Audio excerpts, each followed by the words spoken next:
Shabbat Shalom, bienvenidos a un nuevo estudio de nuestra comunidad Benei Adon Olam, kehilatbau.cl. Ahí nos pueden encontrar. Estamos contentos, ¿cierto? En este día, por este Shabbat, estamos estudiando la Parashat Kedoshim, porción, ¿cierto?, del libro de Levítico, donde la Torah dice, habla a los hijos de Israel y diles, Kedoshim, ¿cierto? Tihiyu, santos seréis. Y Ani Hashem Elohim Kadosh, dice, porque yo, el Señor vuestro Dios, soy santo. Una porción que año tras año, ¿cierto? Es una que nos llama, nos despierta a poder acercarnos un poquito más en nuestra vida, en nuestro quehacer, en nuestras acciones, a la justicia del Altísimo.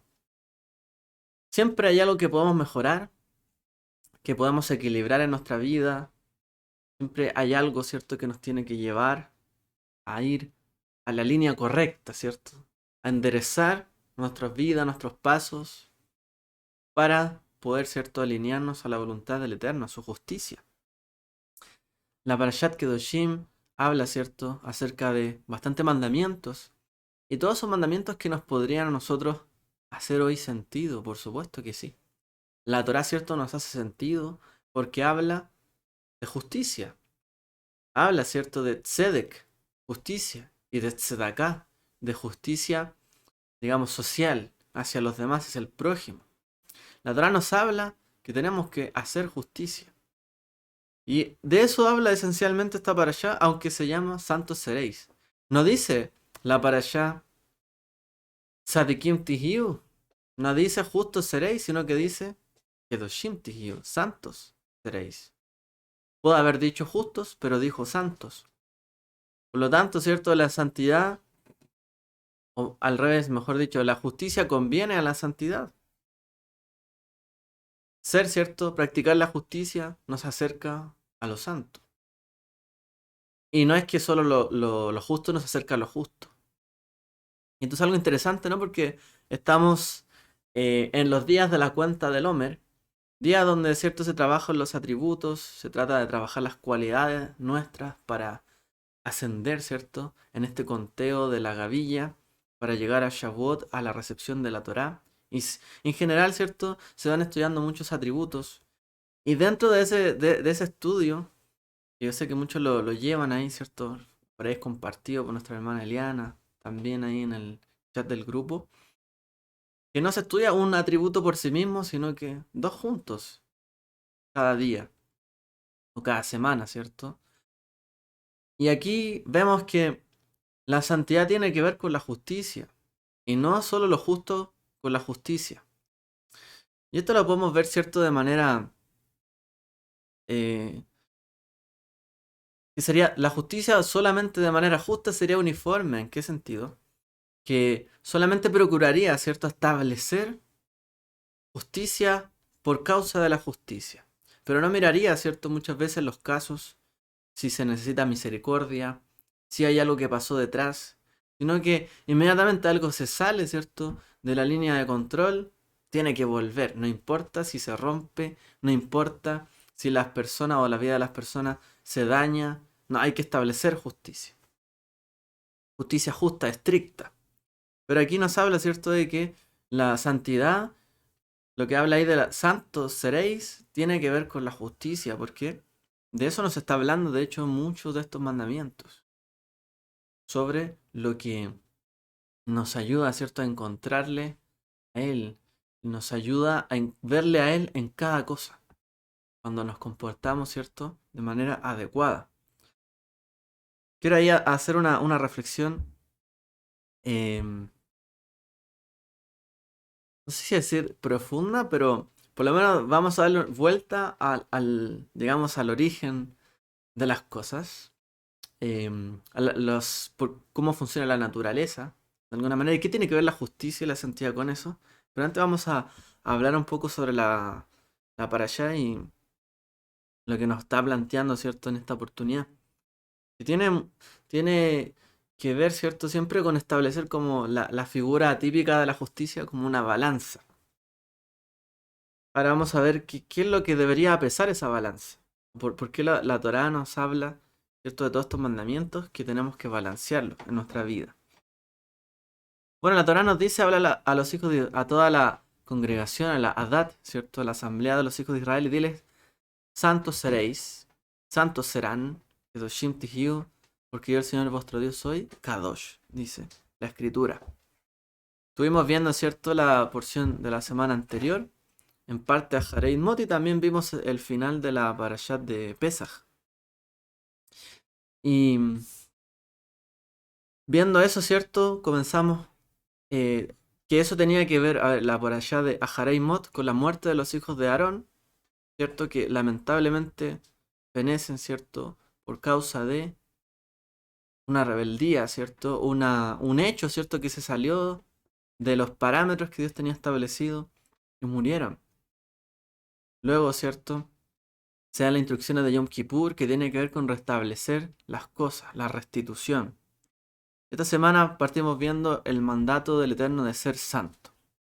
Entonces, como ayer se comentaba por ahí en Kabbalah Shabbat que hablábamos, a veces se estila que la santidad tiene que ver solo con la santurronería, ¿cierto? Con el creerse santo, más santo que los demás, y se les ve muchas veces como algo negativo a la santidad. O sea, tratar de ser santo es algo malo. ¿Por qué? Porque hay que evitar ser santurrón. O sea, hay que tratar de seguir la Biblia, practicarla, la justicia, los mandamientos, pero no exageradamente, porque si no, es como que fuéramos unos santurrones. Eh, yo creo que entienden, ¿cierto? Esa referencia. Realmente seríamos falsamente santos. Tendríamos una apariencia de santidad, pero en realidad no lo somos. Una santidad hipócrita. Entonces muchas veces se motiva, y esto es totalmente cierto, muchas veces se motiva a que las personas no se esfuercen en hacer las cosas mejor o en practicarlas más al pie de la letra. ¿Por qué? Porque si no se caería, ¿cierto?, en un exceso, sería muy radical quizá. Pero bueno, la Torá nos dice que claramente tenemos que ser santos. Para ser santo hay que practicar, ¿cierto? Santidad y está ligado con los mandamientos y la justicia. No podemos cumplir el mandamiento de ser santos si realmente pensamos que no debemos ser santos o de que no podemos ser santos. Hay quien también plantea que prácticamente el Mashiach o Yeshua fue el único que cumplió todo sin pecado y que fue santo y se acercó a ello, y el resto no puede ser santo o no se puede acercar a ello. ¿Por qué? Porque él era casi Dios, o era como Dios. Entonces, el resto no podemos. Pues también Yeshua nos interpeló que nosotros también teníamos que seguir su mandamiento, sus caminos, ¿cierto? Vivir como Él, realmente. O sea, el mandamiento de la santidad es que hay que perseguir la santidad.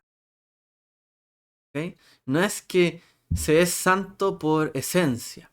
El sacerdote no es santo por esencia, ¿cierto? Un rey no es santo por esencia y así. Hay cosas que revisten, digamos, la santidad. Hay cosas que norman lo que es santo y lo que no es santo, por supuesto.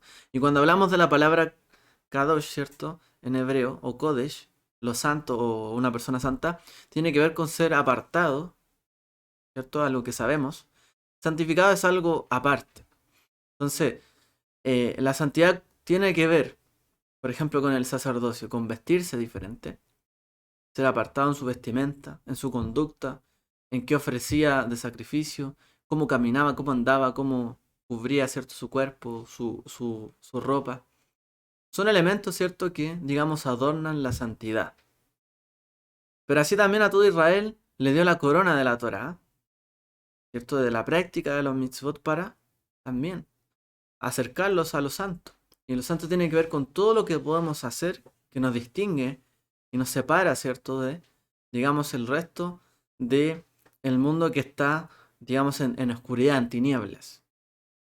Tampoco podemos pensar que todo el mundo per se está en tinieblas, digamos, porque a veces podríamos decir solo nosotros somos los que están en la luz, pero muchas veces hay gente que practica más justicia que nosotros, sin ser creyente, ¿cierto? Entonces, tiene que ver esto con ser apartado de la tiniebla, el oscuro, ¿cierto?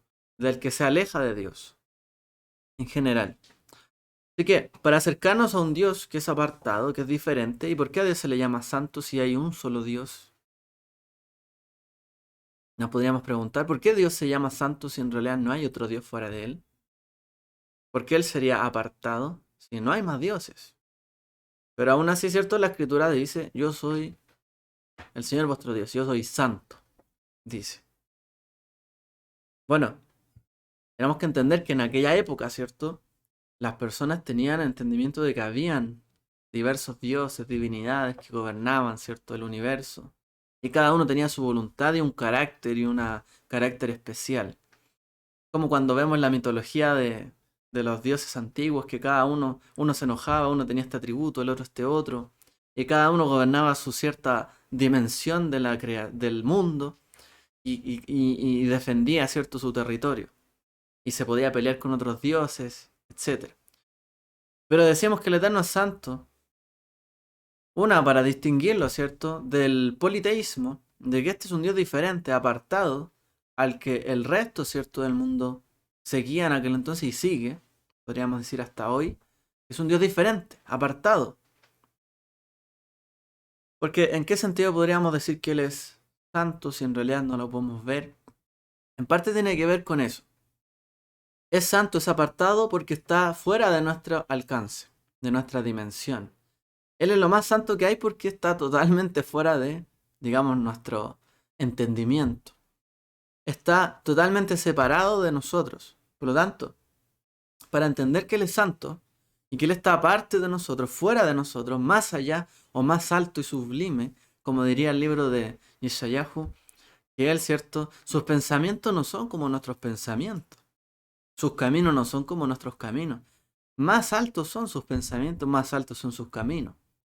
Entonces, para entender la verdadera, por así decirlo, regla de la santidad, es que Él está apartado fuera y más allá y sobre todos nosotros, por lo tanto, todo lo que está bajo Él, todo lo que está, ¿cierto? Fuera de Él, que, digamos, somos nosotros y toda la creación, Él está en lo santo y nosotros en una categoría menor. Por lo tanto, lo que Él nos plantea, lo que Él nos establece como su principio, mandamiento, práctica, ¿cierto? Está en una categoría mayor y viene de un origen mayor del que nosotros tenemos o podemos juzgar. Es decir, todo lo que Él nos planteó en la Torá, todos los mandamientos, todo lo que Él está entregado allí, nos ayuda a acercarnos a Él. ¿Ok?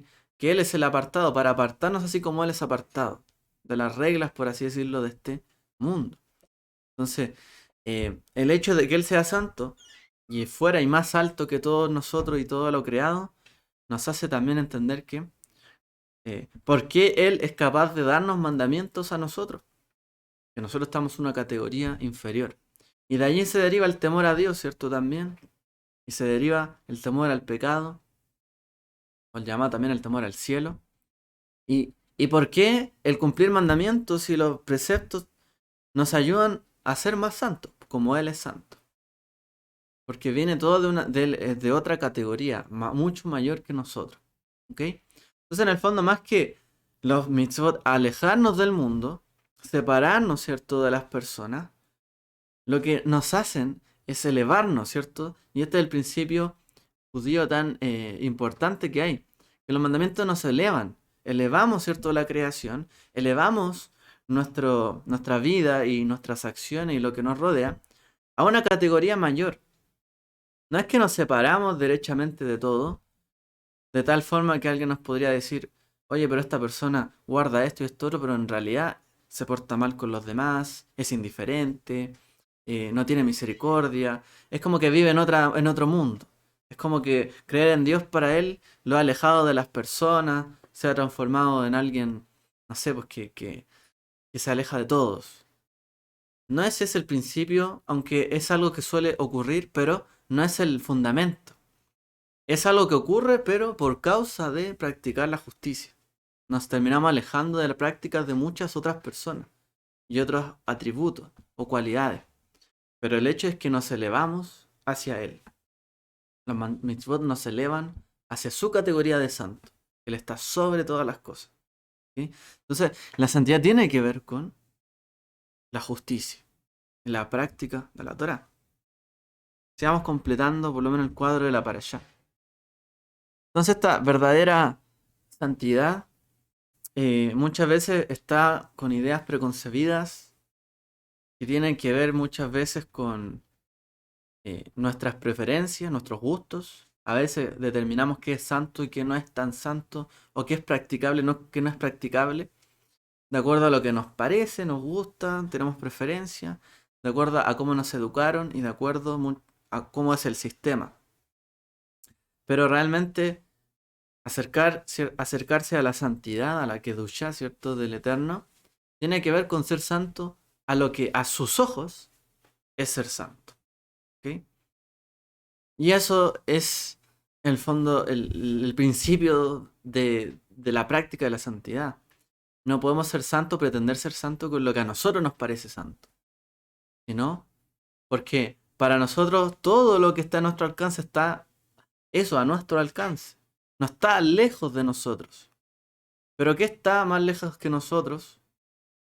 O más alto y sublime, el Eterno, el Santo, bendito sea. Entonces lo que Él nos dejó a nosotros, que para nosotros era algo que no podíamos acceder, quizás por nosotros mismos, por nuestra propia injusticia y pecado, a ello nos tenemos que acercar para ser verdaderamente santos. No a lo que a nosotros nos parece, sino a lo que a sus ojos es santo. Entonces eh, no es cualquier estándar, es el estándar que tiene Él sobre nosotros. Pablo dice, tened cuidado de hacer lo recto ante los ojos de todos. Romanos 12:17. Shaul advierte, cuidado, no vayan a pretender ustedes tratar de hacer lo correcto ante todo el mundo, porque eso no es el principio de la Torá. Si bien en la Torá nos ayuda a nosotros a mejorar, ¿cierto? Nuestras relaciones con los demás, con el Eterno en general, no significa eso que tenemos que agradar a todo el mundo o hacer lo que es bueno para todos, porque nuestro objetivo es, ¿cierto? Hacer lo que es recto y justo ante los ojos de Dios. Si eso implica que los demás puedan decir, oye, este se cree santo, santurrón o lo que sea, es que eso sería algo que realmente no es tan importante. Lo importante sería agradar lo que a sus ojos es santo y no lo que a los ojos de los demás es santo. Por lo tanto, Pablo dice, cuidado con, como dice el dicho, no tratar de caerle bien a todo el mundo. O nunca queda mal con nadie. Cuidado con ese tipo de pensamiento. En realidad, lo que uno se tiene que esforzar y tratar de hacer, ¿cierto? Es que quedar bien ante los ojos del Altísimo.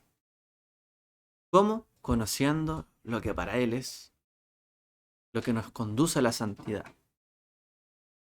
Él nos ha hecho santos para digamos, sus propósitos. Porque de hecho, cada persona tiene un propósito, podríamos decir, diferente. Tiene una influencia diferente por la cual nosotros venimos al mundo. Por lo tanto, cada persona es apartada para algo. Cada persona también tiene una distinción de santidad. Así como el Eterno distinguió, ¿cierto?, Israel de las demás naciones, también distinguió dentro de Israel a ciertos grupos. Y dentro de esos grupos distinguió a algunos. Y dentro de los reyes distinguió a David, por ejemplo. Hay que ser apartados, sí, pero también somos apartados para sus propósitos especiales. Y de ahí también que tenemos que saber que la santidad no solamente tiene que ver con lo que practicamos, sino hacia dónde nos dirigimos. Hacia dónde el Eterno nos quiere llevar. Apartándonos de ciertas cosas para mirar hacia la meta que Él nos ha propuesto en nuestra vida. Como por ejemplo lo que se vivió con Esther. Esther, ¿cierto? Que mientras ella pudo haber experimentado a lo mejor que lo que estaba por vivir era algo totalmente salido de su práctica, de justicia, como una hija de Israel o judía, ¿cierto? ¿Cómo voy a tener que hacer esta práctica? ¿Por qué me tengo que vestir como las mujeres persas? ¿Por qué tengo que agradar, ¿cierto?, a este rey que no es mi rey, a lo mejor, el que mira de los cielos? Pero fue apartada dentro, ¿cierto?, de Israel para participar, ¿cierto?, de ese tipo de concurso, para poder ser reina y luego proveer salvación, ¿cierto?, a todo Israel, a todo el pueblo judío, la diáspora. Entonces, fue algo que ella fue apartada dentro de los que ya son apartados para un propósito específico. Y eso tenemos que saber que somos nosotros apartados no por el hecho de que seamos superiores a los demás, sino porque hay un propósito también de Él para con nuestra vida. Entonces, que no nos engañemos de que la santidad nos hace mejores que los demás. La santidad nos conduce por un camino propio y un camino distinguido por el cual Él nos lleva para cumplir algún propósito que Él nos tenga preparado para nuestra vida. Entonces, esa posición donde Él nos coloca, donde nos conduce, tiene que ver, ¿cierto?, con nuestras prácticas. Ahora, nosotros, por ejemplo, como creyentes en Yeshua, dentro incluso de Israel, no somos vistos como santos. Al contrario, quizás somos vistos como el judío que cree en Yeshua como un traidor. Él es apartado, pero de una forma mala. Pero a la vez se entiende que se apartó del camino del resto. Bueno, pues, si el seguir, ¿cierto?, la voluntad de nuestro Padre Celestial nos conlleva a veces a alejarnos incluso del pueblo, ¿cierto?, al cual pertenecemos, al cual estamos afiliados, conciudadanos, ¿cierto?, por misericordia del Eterno. Bueno, podría ser, ¿cierto?, que eso no esté mal. De hecho, cuando leemos, ¿cierto?, las escrituras, en la Haftará del libro de Amos, que se leía, ¿cierto?, en esta oportunidad, vemos que le dice: ¿no sois vosotros para mí como hijos de Etiopía, hijos de Israel? Dice el Señor. ¿No dice yo subir a Israel de la tierra de Egipto y a los filisteos de Caftor y a los arameos de Kir? He aquí, los ojos del Señor Dios están sobre el reino pecador. Yo lo destruiré sobre la faz de la tierra, sin embargo, no destruiré totalmente a la casa de Jacob. Dice, declara el Señor. Luego dice: he aquí, yo daré un mandato, zarandearé a la casa de Israel entre todas las naciones, como se zarandea el grano en la criba, sin que caiga ni un grano en tierra. A espada morirán todos los pecadores de mi pueblo, los que dicen: no nos alcanzarán ni se nos acercará la desgracia. O sea, está diciendo, todo Israel cayó, pecó y tienen un destino. Pero luego dice inmediatamente: en aquel día levantaré el tabernáculo caído de David, repararé sus brechas, levantaré sus ruinas, etcétera. O sea, en el fondo, todo, ¿cierto?, la destrucción o todo lo que vino al pueblo, podríamos decir que todos tenemos que conducirnos conforme al pueblo de Israel. Pero ¿qué pasa si el pueblo de Israel se conduce mal? ¿Todos seguiremos el mismo camino? No porque la masa, no porque la mayoría siga por un camino, significa de que nosotros también tenemos que seguir por ese camino. En el fondo, ¿quiénes serían o experimentarían también parte de ese restablecimiento? De hecho, sabemos que no todos cayeron en el pecado de Judá. Muchos profetas hablaron y todavía quedaban rodillas dobladas, dice, que seguía la voluntad del Eterno. Siempre hubo, pero ellos muchas veces también experimentaron el destino de todo Israel, pero también experimentarían las promesas de Israel. Y el Eterno nos ayuda, ¿cierto?, a que aquel que entiende lo que es santo también da su recompensa. ¿Ok? Entonces, ¿cómo podemos andar en la santidad? Es eso, andar en sus caminos. Como dice esta para allá, y andarás en sus caminos. Eso es el todo, esa es la clave. ¿Qué hay que hacer para ser santo? Andar en sus caminos. ¿Qué tiene que ver? ¿Cuál es el mandamiento de andar en sus caminos? Porque ese otro mandamiento de la Torá tiene que ver con imitar a Dios en sus acciones y en su carácter. Es decir, acercarnos al carácter y las acciones del Dios apartado y santo, que es Él. Nos tenemos que acercar a Él. Si Él es paciente, seamos pacientes. Si Él es bondadoso, somos bondadosos. Si Él es perdonador, tenemos que perdonar nosotros. Nos tenemos que acercar a Él. No hay otra manera de practicar la santidad, sino emulando las acciones de Dios, imitándole a Él, imitando sus atributos.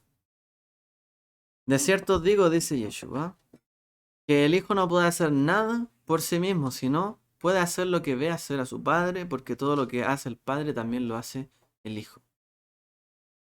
Es decir, Nadie puede decir yo soy santo si no imita a Dios, si no imita al Hijo.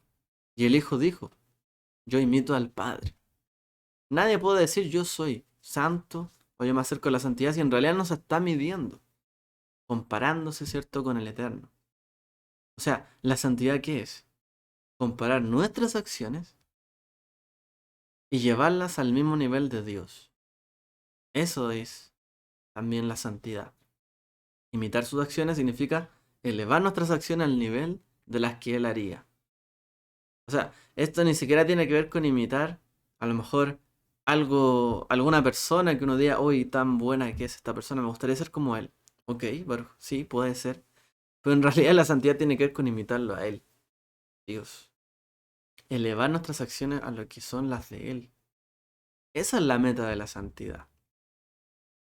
Podríamos decir es una gran vara de medir, pero es la única, y es la más sublime, y es la mejor que tenemos. Yeshua también nos dijo, sed pues perfectos porque vuestro Padre Celestial es perfecto. ¿Cómo somos apartados? En la medida en que imitamos sus acciones. Y somos perfectos, tamim, como se dice en hebreo, que significa ser completo, sin mancha, inocente. La santidad lleva a eso. Quitar, ¿cierto? Apartarse de lo que contamina y lo que mancha, ensucia, y llevarlo a un estado de pureza. Entonces la santidad también tiene que ver con la pureza, con lo intachable. Por eso que una persona justa se le dice que es intachable. En realidad, santidad y justicia van de la mano, siempre. Siempre van de la mano. Una vida intachable, ¿cierto? Y un corazón intachable. Bueno, David es lo que perseguía, él decía, renueva en mí, ¿cierto? Un espíritu. em,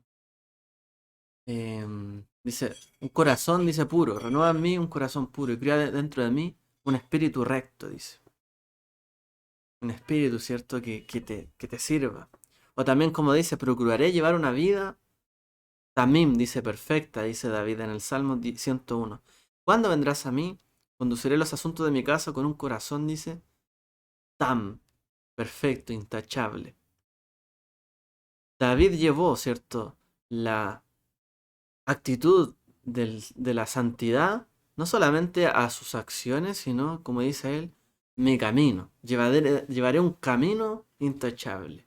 Y luego dice, conduciré a los asuntos de mi casa con un corazón intachable. O sea, también sus pensamientos serían justos, intachables, sin mancha, acercándolo a la santidad. No solo su acción, su caminar, sino también sus pensamientos. O sea, es todo un desafío, ¿cierto? La santidad tiene que ver derechamente con la Torá. Em, y bueno, y en esta para allá lo que se ve son esos mandamientos, conformes, ¿cierto?, a la justicia. Em, Hay una, una reflexión que me gustaría hacer al respecto de la justicia. Y es que ¿de dónde viene la justicia? O cómo podemos equilibrar lo justo en la vida en general. ¿Por qué la justicia se establece como una balanza, por ejemplo? En general, ¿cierto? Los principios de justicia o del derecho, etcétera, establecen, ¿cierto?, de que tiene que haber un equiparamiento entre las partes. Lo que causa un daño tiene que equilibrarse. Lo que se cargó hacia un lado tiene que volver a un equilibrio. Entonces, en el mundo, ¿cierto? Se trata de establecer estos equilibrios entre caso y caso, entre cosa y cosa, justicia y justicia, lo que reclama uno, lo que reclama el otro, qué es lo justo que en realidad reclama este y qué es lo justo de este otro, y cómo llevamos eso a una armonía. Entonces, pero no podríamos caer nosotros en que hubiesen muchas armonías y muchos equilibrios si en realidad tuviéramos diferentes, por ejemplo, ideas o de cómo establecer justicia. Realmente podríamos llegar a mismos casos, mismas circunstancias, diferentes resoluciones y diferentes equilibrios. Realmente. ¿Cierto? Si nosotros De hecho, podemos ver eso mucho en los países. Basta con ver eso. Que un mismo delito en un país y en otro muchas veces son penados de una manera diferente. Entonces hay diferentes equilibrios que se puede llegar. Entonces, si en realidad la justicia llegara a un equilibrio, y en realidad en el mundo hoy día hay tribunales de justicia. En todos lados hay jueces, en Israel, ¿cierto? En Chile, en todos los países. ¿Cómo llegar a una correcta justicia? Claro, la Torá nos dice, ¿cierto?, lo que es justo, lo que tenemos que practicar como mandamiento. Cada uno reverenciará a su madre y a su padre. O sea, en el fondo dice, temerá a su madre y a su padre. Guardaréis los Shabbat, no haréis imágenes de fundición. Si van a hacer un sacrificio de paz, hacerlo de tal manera que sean aceptos. Es decir, tanto en la forma como en la esencia. El pan, ¿cierto?, será comido el mismo día. Luego sigue, cuando mieguen las sillas de la tierra, no cegarán los rincones. ¿Y cuáles son los rincones? ¿O hasta dónde? A lo mejor, ¿hasta dónde puedo temer a mi madre y hasta dónde temer a mi padre? ¿Qué tanto del Shabbat tengo que guardar? No hay flexibilidad. No hurtaréis, no engañaréis. No mentiréis. ¿Se podrá decir algún tipo de mentira? A lo mejor quitarle algo a alguien de su propiedad no sea tan malo en algún caso. Y uno podría empezar a ver, bueno, ¿cómo se establece justicia en esto? ¿Es algo tan absoluto? ¿Por qué cuando hay, dice la Torá, no hurtarás? ¿Por qué en los diferentes jueces o juzgados, ¿cierto? Se establece una justicia diferente muchas veces. O las penas son diferentes. No oprimirás a tu prójimo, ¿ok? Etcétera. Bueno, en realidad, em, si solo lo viéramos así, que son el equilibrio de dos fuerzas, siempre la justicia siempre va a ser algo diferente entre todos los casos. ¿Y por qué es importante la Torá? ¿O por qué es más importante la Torá que cualquier o que otras leyes, ¿cierto?, que nosotros establecemos en nuestra normativa jurídica en todos los países? ¿Por qué la ley del Eterno sería mayor? De hecho, hay mandamientos que en la Torá no, o a lo mejor no aparecen, y hay otros que a lo mejor hoy día son delitos que en la Torá no aparecen. O sea, la Torá no tiene nada que decir, por ejemplo, en cuanto a ciertos robos hoy día a lo mejor, o casos digitales. Que la Torá no se hizo en ese tiempo donde existían casos digitales. A lo mejor algunas cosas aplican, otras habría que ver cómo aplicarlas, pero no habla directamente de eso. Pero aún así, ¿por qué insistimos en que el mandamiento, la Torá, es algo más elevado? Si hoy día hay leyes que establecen incluso justicia en casos que la Torá no establece. ¿Por qué la Torá sigue siendo tan válida hasta ahora? ¿Por qué la ley de Dios y su justicia sigue siendo tan válido hasta ahora? Es una pregunta válida, ¿no? Alguien, de hecho, es un típico cuestionamiento en cuanto a la Torá que se hace incluso dentro de la iglesia. ¿Por qué? Si eso ya está añejo, dice el libro de Hebreos, que ya está pronto a desaparecer, que ya es cierto la ley es anticuada, y lo ven por ese lado. Es que en realidad la justicia tiene que ver con lo que no es simplemente un equilibrio donde uno coloca dos cosas y busca que queden así, sino que lo que viene, ¿cierto?, de un lado, tiene que fluir hacia el otro lado. ¿Qué es esto? ¿O de qué estamos hablando?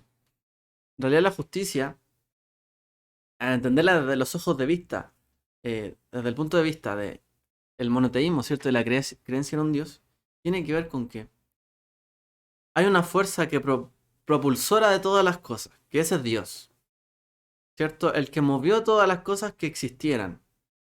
Y luego Él, dentro de lo que Él movió, permite que todas las cosas hoy día existan. Es decir, digamos, el Eterno creó la semilla colocada ahí, ¿cierto? Crece el árbol, da fruto, deja otra semilla y se sigue multiplicando. Ese es un equilibrio. Y ese es el sentido, ¿cierto? Que tiene que ver con la justicia realmente. Con lo que el Eterno impulsó, siga su camino correcto. no tiene que ver la justicia solamente con que colocamos dos cosas que uno se pregunta, ¿y de dónde aparecieron estas dos cosas para establecer justicia? Si nada existiera, no habría cosas que equilibrar. Pero la causa de que las cosas se tengan que equilibrar es porque Dios las creó. Y Dios fue una fuerza que movió las cosas. Entonces, Dios estableció las leyes del universo, las leyes de la naturaleza. Y todas las leyes, incluyendo, ¿cierto?, lo que tenemos aquí en la Torá. ¿Para qué? Para que el mundo subsistiese por sí mismo. Para que el Sol, ¿cierto?, diera su órbita y la Tierra girara también en el ciclo de 365 días, o de una vuelta, ¿cierto?, de rotación de la Tierra, que girara así 365 veces alrededor del Sol, y eso es un año. Y el Eterno estableció cada ley y cada cosa que existe en el mundo de tal manera que se establece una armonía. ¿Ok? No decimos que en el universo está todo eh, armónico, que todo va a existir para siempre. Al contrario, el mundo o las cosas del universo también tienen una fecha de caducidad. ¿Ok? Pero la justicia tiene que ver con que si vamos a equilibrar dos cosas y no existen cosas, ¿qué vamos a equilibrar? No existe. Dios es el que impulsó las cosas. Por lo tanto, la fuerza que impulsó tiene que tener una contraparte para que continúe. Una semilla viene, ¿para qué? Para dar a fruto un árbol. Y el árbol del fruto y de alimento. Y el alimento, ¿cierto? ¿Qué es lo que hace? Sirve para nosotros, para los animales, para los insectos, para los seres vivos, y sigue su camino. Y alguien podría pensar, pero ¿cómo un árbol da fruto? El fruto después se pudre. No es que se pudra, hay muchos organismos que están comiendo de eso. Y cae y sigue su camino. Cuando nosotros, por ejemplo, pongamos el ejemplo de los padres, aterricémoslo ahí. El Eterno creó, ¿cierto?, a la humanidad. Y los padres, ¿cierto?, dan a luz, ¿cierto?, a los hijos. La mujer en este caso. Entonces, ¿qué es lo correcto en cuanto a la justicia de Dios? Que el hijo no reverencie o no tema o no respeta a sus padres, cuando en realidad son los padres los que tienen una fuerza, impulsan al hijo, le dan la educación, le dan sustento, le dan todo lo que tienen. ¿Sería correcto, dentro de ese equilibrio de todo lo que se le dio al hijo, que este hijo sea eh, insensible con los padres, que no le retribuya nada? ¿Sería algo justo? Entonces, la justicia no viene de dos fuerzas que aparecen de la nada, sino de una que impulsa al resto. ¿Ok? Lo mismo sentido, por ejemplo, en el caso de la ley de no cegar las esquinas de la tierra. El Eterno proveyó, ¿cierto?, la lluvia, los campos, la semilla. Entonces, de tal forma que si alguien siembra y queda, ¿qué es lo que pasa en la naturaleza? Los animales van y comen, ¿cierto? Van y aprovechan. El Eterno nos permitió aprovecharnos del fruto de nuestro esfuerzo y del trabajo que tenemos. Pero así como Él permitió que las cosas fuesen, creó un árbol para que, digamos, la humanidad y la existencia viva. Después de ese árbol tiene que venir otro, porque si no todo se acaba. De la misma forma, ¿cierto? Si alguien siembra, cosecha y aprovecha el fruto de algo, también como la naturaleza, no todo se aprovecha, sino que viene otro organismo y se aprovecha. También en nuestro caso, si alguien cosecha, no puede cosecharlo todo para que otro también viva de ello. Porque así son las leyes que estableció Dios. Dios. Hoy día nosotros compramos la propiedad de las cosas. Pero ¿quién es el dueño de todas las cosas? ¿O quién las creó? ¿Nosotros? Nosotros podemos, entre comillas, arrendar algo en este mundo. Pero en realidad Dios creó todas las cosas para que subsistieran por sí solas. Es decir, nosotros no creamos el árbol ni la semilla. Dios. Por lo tanto, del fruto de ello también tienen que vivir otros. Así como en la naturaleza. Seres vivos, seres microscópicos y de todo absorben, ¿cierto?, la creación de Dios de así. Entonces, la justicia tiene que ver con establecer no dos cosas que aparecen de la nada, sino una que impulsa las cosas y otra que tiene que entender cuál es su equilibrio dentro de ese impulso. Los padres impulsan a los hijos. Los padres, ¿cierto?, le dan todo lo que necesitan de niños, alimentos, educación. Entonces corresponde que el hijo establezca cierto nivel de justicia, o la hija, ¿cierto?, para retribuir a los padres, porque si no, se quiebra. Y pasa que la justicia se suele quebrar por estas cosas. Nuevamente, el caso del hurto. El Eterno creó todas las cosas, todo el alimento. Nadie es el dueño de los árboles ni de nada. Hoy día tomamos propiedad de las cosas, un poco por el orden social y mundial que se ha hecho. Pero si alguien toma la propiedad de algo, eh, que el otro ya la está tomando en un determinado caso, yo no puedo llegar y ahora tomar eso que él, ¿cierto?, está tomando. Pero a la vez no puedo negar yo que si yo tengo algo, no tengo que darle a los demás, o que todo es mío, sino que tiene que fluir. La justicia tiene que ver con las cosas que fluyan, de mí hacia otros. La honra tiene que fluir de hijos, de padres a hijos, de hijos a sus hijos, y así.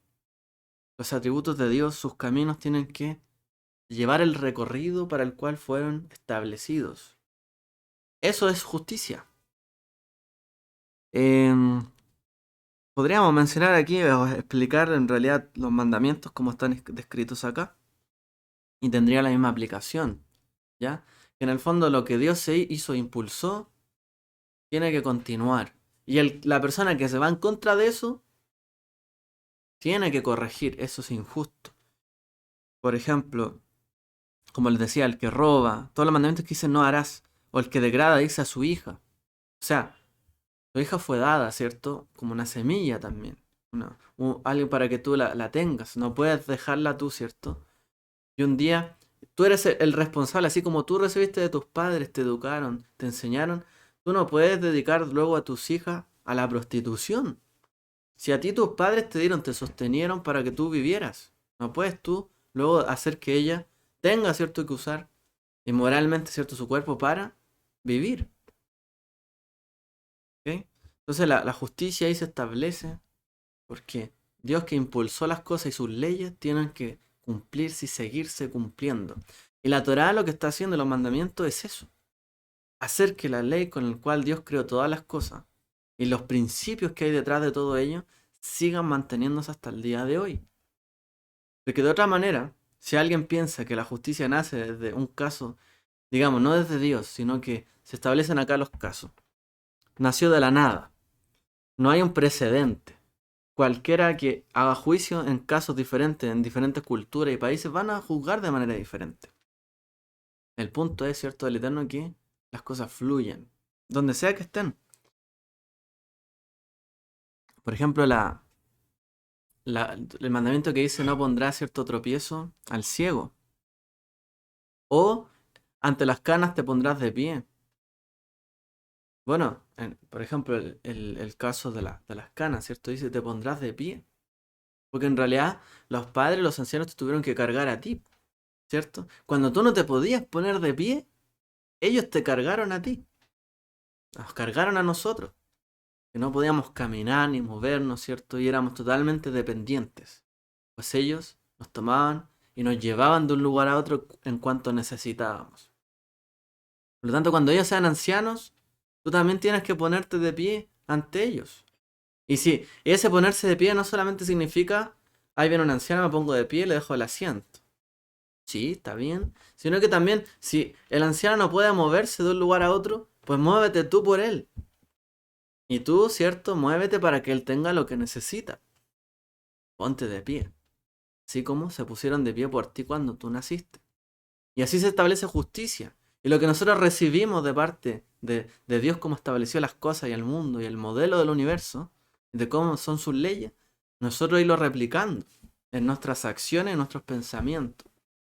De lo que recibimos, de ello damos. Ese es el sentido de lo que le estoy explicando de la justicia. De lo que recibí, te doy. De lo que recibí por justicia de parte de Dios, de eso te doy. De lo que recibí de amor, te doy. De lo que recibí de cuidado, de protección, de lo que recibí de propiedad, te doy. Porque Dios nos dio a nosotros la tierra de Israel. Precisamente no porque para que los conquistaran por sí mismos y dijeran esta es nuestra tierra, sino porque dice la Torá que Dios se las dio. Por lo tanto la recibieron de Él. Y por lo tanto todo lo que sembraban y cosechaban no era solo de ellos, sino que lo recibieron de Él. Y de lo que yo recibo, te doy. Y así damos las ofrendas al pobre, dejamos las esquinas. Y de lo que recibimos, damos. Y ese es el verdadero sentido de la justicia. De lo que viene de alguna parte, porque la balanza no se equilibra de la nada. Tiene que aparecer en algún momento las cosas. Y de ello es de donde recibimos, primero de Dios, y de donde tenemos que equilibrarla después. Entonces, es el principio de la justicia. Nuevamente, de lo que recibimos, tenemos que dar. De la gracia que recibimos, tenemos que dar. Del perdón que recibimos, tenemos que dar. Del que se pusieron de pie por nosotros, tenemos que ponernos de pie. Del que Él nos alimenta, ¿cierto? Hoy y siempre, tenemos que alimentar a otros. Aún de las cosas que no nos percatamos y que recibimos de Él, de esas que no nos percatamos, tenemos que dar a los demás. Y así, cada mandamiento, cada mitzvah. De Dios recibo solo lo bueno, porque Dios creó las cosas y dijo y vio Dios que era bueno, y todo era bueno y bendición. No puedo yo maldecir luego lo que recibí. Ninguno dice maldiga a su madre y a su padre. No puedo yo llamarle malo o maldecir las cosas que recibí cuando de Dios las recibí bien. Y así, el del tema también ahí de la relación entre personas, la infidelidad, ¿es cierto? Yo recibí fidelidad de parte de Dios, no puedo devolver infidelidad, ¿cierto? Yo recibí lo bueno, lo bueno de parte de Él. Él cubrió, ¿cierto?, mi vida. No puedo yo exponer la desnudez, ¿cierto?, cuando en realidad mis padres me cubrieron a mí cuando yo nací desnudo en este mundo. No puedo yo después descubrir la desnudez de mis padres o de mis familiares. Eh, bueno, podríamos ir viendo muchos más mandamientos y aplicarlo a esto, pero esa es la idea, ¿ok? La santidad tiene que ver con la justicia y la justicia tiene que ver con lo que recibimos, de eso tenemos que dar. Eso es lo justo y eso es lo correcto, ¿ok? Entonces, si queremos alguna vez decir, no, es que no conozco la ley, el mandamiento, pero no, a lo mejor no sabía que esto no se hacía, pero basta con aplicar un poco de conciencia y saber, esto recibí, esto me han dado, ¿por qué yo pagaré de esta forma? ¿O por qué estoy pagando de esta forma cuando en realidad me dieron esto a mí? No sería justo. La justicia tiene que ver con... Y por eso que cada persona puede tener un sentido de justicia, porque todos recibimos algo. Sea que alguien diga, a mí nadie me dio nada en la vida. Mentira, alguien le dio algo en la vida. Por algo está donde está. Por algo está vivo. Todos recibimos algo. Y de ese algo tenemos que también responder y dar a otros. De lo que recibimos, damos. Es el principio del amor.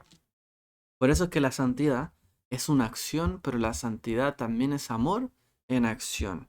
¿Cierto? Cuando dice no practicaréis adivinación, presagio, ¿cierto? Ni consultaréis a espiritistas, etc.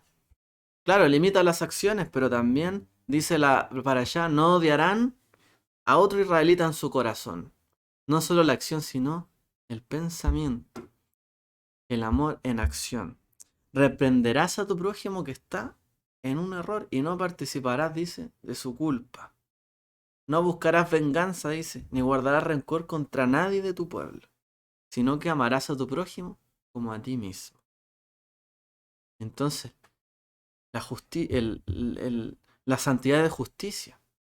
Y la santidad no solamente es acción, sino que también es amor en acción.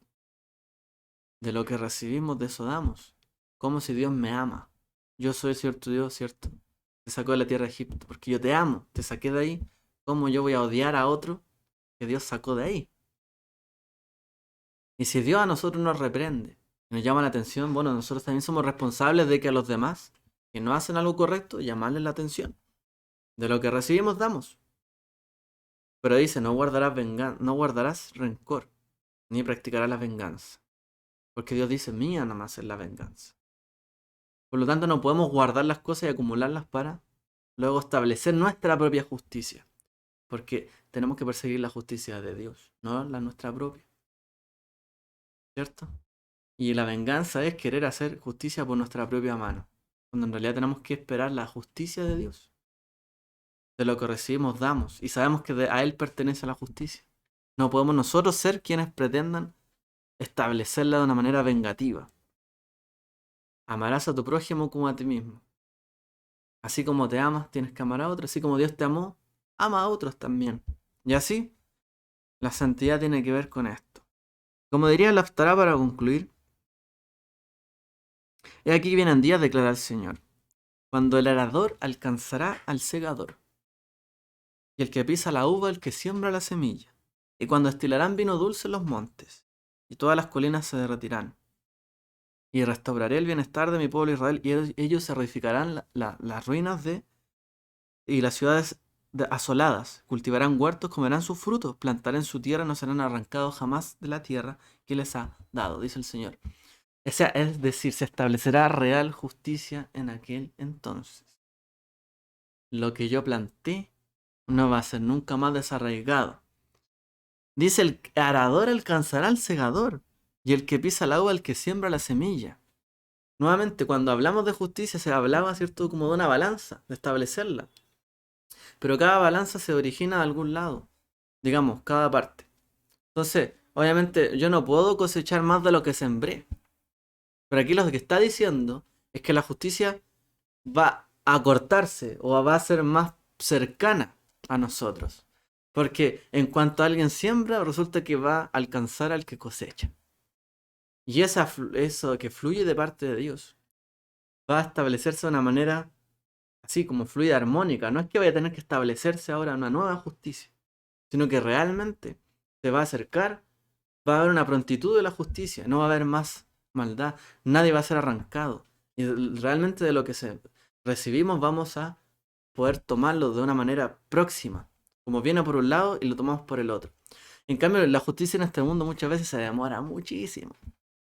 Y lo que se recibe por acá se paga muchas veces muy tarde. Y a veces ni siquiera en esta vida. Lo que está diciendo, va a llegar el día donde va a haber real justicia. Y donde yo los coloqué, nadie los va a sacar. Y cuando alguien siembre, va a cosechar inmediatamente, prácticamente. ¿Por qué? Porque no va a haber que establecer equilibrios, porque todo se va a equilibrar. Va a haber la fluidez con la cual él creó todas las cosas. Por eso, en el fondo, la justicia tiene ese problema de tiempo, que lo que se quebró de la fluidez como un río, para que vuelva a fluir por el mismo caudal, tiene que trabajarse y tiene que haber un tiempo y esfuerzo. Él está diciendo, ese esfuerzo que están haciendo ya no va a ser necesario, porque todo va a fluir. Así como los montes van a destilar, ¿cierto? Dice, la, dice las colinas se van a derretir, van a destilar vino dulce los montes. La justicia va a ser fluida. No va a haber nunca más quien los saque a ustedes de su tierra, quienes los dañen, quienes hagan, ¿cierto?, el terror, quienes los vendan, como dice, van a ser zarandeados entre las naciones. No va a pasar nunca más, sino que ahora van a ser verdadera justicia. Va a fluir la voluntad de Dios y la bendición sobre sus vidas y sobre todo lo que tienen. Esa es la promesa del Eterno para aquellos que son, que guardan y practican la santidad. Dice, todo eso va a ocurrir, ¿cierto? Cuando practiquemos, vivamos en santidad. Las cosas van a fluir como no tenemos ni idea. Así que esforcémonos, estudiemos, aprendamos para que las cosas en nuestra vida espiritual, física, etcétera, en nuestros bienes, puedan fluir con su justicia y no se interrumpan. Porque, imagínense, alguien le roba, perdemos mucho, ¿cierto? Se interrumpe la fluidez de su bendición. Y hay un hecho de injusticia entre medio que tiene que repararse. Él está diciendo, no van a haber más injusticias, todo va a fluir, va a ser plena bendición hasta que sobreabunde sobre ustedes. Que así sea pronto y en nuestros días. Que Dios les bendiga a todos. Shabbat Shalom.